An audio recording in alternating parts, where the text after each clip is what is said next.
अब देखना पड़ेगा कि किस तरह की हमें डेवलपमेंट देखने को मिलेगी, लेकिन अभी जो हमारा फोकस है वो टेस्ट है। ऐसे ही टेस्ट है और टेस्ट के हवाले से हम बात करेंगे। राजस्थान साहब हमारे साथ मौजूद हैं। राज साहब, thank you so much for joining us. बताइएगा, पहला टेस्ट मैच तो हम हार चुके हैं, लेकिन अब दूसरा टेस्ट मैच है जो कि साउथ अफ्रीका के खिलाफ हमने खेलना है। कंडीशंस वंस अगेन मुश्किल होंगी। सेंचुरियन की भी मुश्किल थी, कैप्टन की भी कोई आसान नहीं है, लेकिन क्या देख रहे हैं दूसरे टेस्ट मैच में पाकिस्तान टीम क्या कुछ करेगी? देखिए, फर्स्ट टेस्ट मैच जिस तरह से हम एक्सपेक्ट कर रहे थे कि बहुत ज्यादा कंडीशंस इन फेवर होंगी साउथ अफ्रीका, देखा जाए तो पाकिस्तान टीम ने उतना बुरा परफॉर्म नहीं किया। हाँ, हमसे आखिरी 2 विकेटें नहीं ली गई, लेकिन इसी टीम ने एक टाइम पे सिर्फ 19 रन के अंदर 4 आउट भी किए थे। सो अगर हमारी बैटिंग थोड़ा सा और क्लिक कर जाती, हमारा top order let's say 20-25-30 run और कर जाता, तो मैच मजीद मुश्किल हो सकता था फॉर साउथ अफ्रीका, रिजल्ट मुख्तलिफ हो सकता था। दूसरा टेस्ट मैच को फिर टेस्ट मैच इसीलिए कहा जाता है ना, वो आपको हर शोबे में फिर टेस्ट करता है।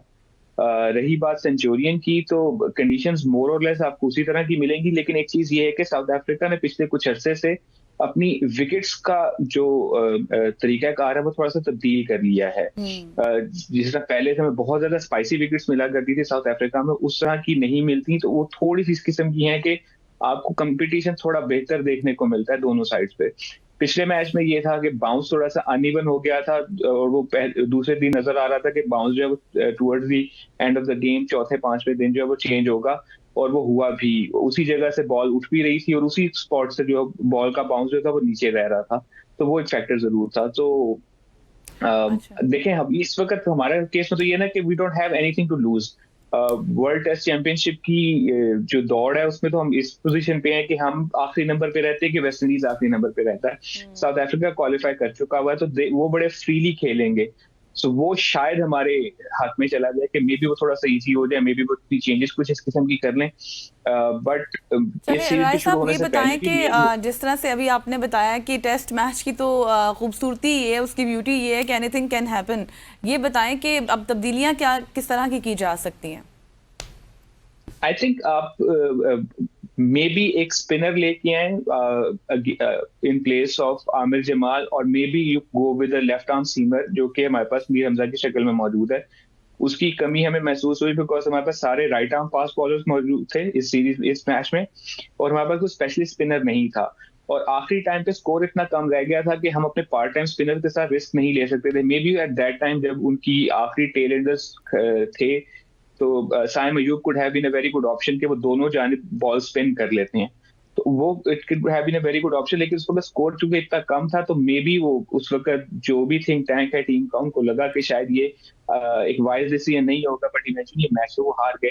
तो मुझे जो चेंज नजर आ रहा है वो शायद बॉलिंग डिपार्टमेंट में आमिर जमाल की जगह मे बी एक स्पिनर की शक्ल में नौमाद अली को लाया जाए, या go with the left arm seamer जो कि मीर हमजा मौजूद है। बाकी हमारा जो टॉप ऑर्डर बैटिंग ऑर्डर है वो मोर और लेस सेम ही रहेगा। मे बी जो बैटिंग ऑर्डर है उसमें कुछ तब्दीली की जाए कि Babar Azam come at number 4 rather than batting at number 3।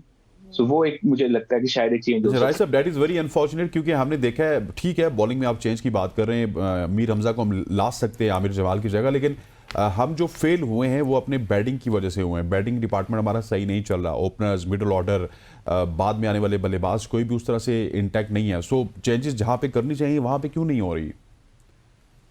तो उनकी जगह फिर किसको खिलाएंगे? जो आपका इस वक्त बैटिंग ऑर्डर टूरिंग पार्टी के साथ इस वक्त गया हुआ, वो उस वक्त बेस्ट 6 आपके खेल रहे हैं। सो ठीक है, अब maybe Abdullah Shafique and top order, लेकिन जिस किस्म की उनकी फॉर्म चल रही है, 3 डक्स इन अ रो इन वनडे, ठीक है डिफरेंट फॉर्मेट था, लेकिन बैट्समैन तो वही है, और उसका अगर मेंटल ब्लॉक चल रहा है तो वो असरअंदाज होगा।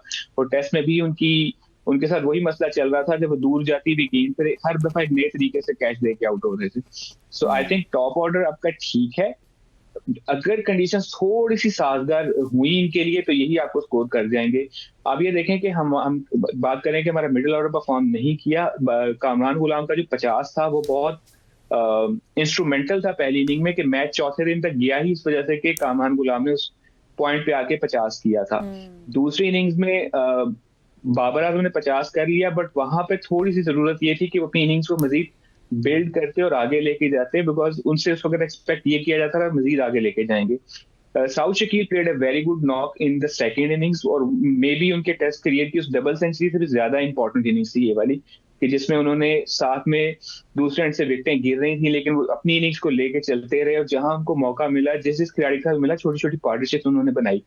यही उनको एक दो जगहों पर, जैसे कि रिजवान एक उसी डबल माइंडेड हो गए कि मैंने छोड़ना है या पुल करना है, उसमें आउट हो गए।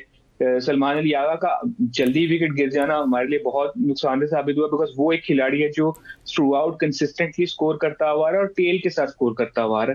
तो वहां पे चीज थी। अब यही अगर हम ये इसी चीज को अगर हम साउथ अफ्रीका की दूसरी इनिंग में रेप्लिकेट करते हैं, तो उनकी भी चार विकेटें बड़े क्विक सक्सेशन में गिरी, जिसका हमें पता ही नहीं चला, और हम अचानक मैच में वापस आ गए। सो दूसरी इनिंग्स में अगर हम देखें तो मोर और लेस दोनों टीमों के बैटिंग ऑर्डर के साथ वही मसले रहे कि एक एक पार्टनरशिप अच्छी लगी, जहां वो टूटी वहां पे फिर एक विकेट नहीं गिरी, उसके साथ 2-3 विकेटें और गिरी। सो वो एक चीज है। हाँ, पहली इनिंग्स के मामले में अगर देखा जाए तो हमारी बॉलिंग के हम कह सकते हैं कि हम ज्यादा नाकाम रहे, बिकॉज जो 90 रन एक पार्टनरशिप हो गई, और उनका जो लोअर ऑर्डर पे एक ऑलराउंडर आके हमें 90 रन की इनिंग खेल गया, वहां पर एक विकेट गिर जाती तो मे बी वो 222, 23, 25 पे उनकी पहली इनिंग जो है वो लपेट की जा सकती थी। लेकिन हम वहां पे अब हम एक्सपेक्टेशंस हमारी बहुत ज्यादा हैं केप टाउन के हवाले से कि वहाँ की कंडीशन से रिलेटेड आपने बात की। Thank you so much. Rai साहब हमारे साथ मौजूद है, स्पोर्ट्स एक्सपर्ट, और सूरत हाल जो इस वक्त है केप टाउन रिलेटेड बता रहे थे और तब्दीलियों से रिलेटेड में गुफ्तगू कर रहे थे। ऐसे ही है। यहाँ पर लेते हैं जी एक ब्रेक, और ब्रेक के बाद फिर आपको जबरदस्त सेगमेंट की तरफ लेके जाएंगे। Will be right back soon.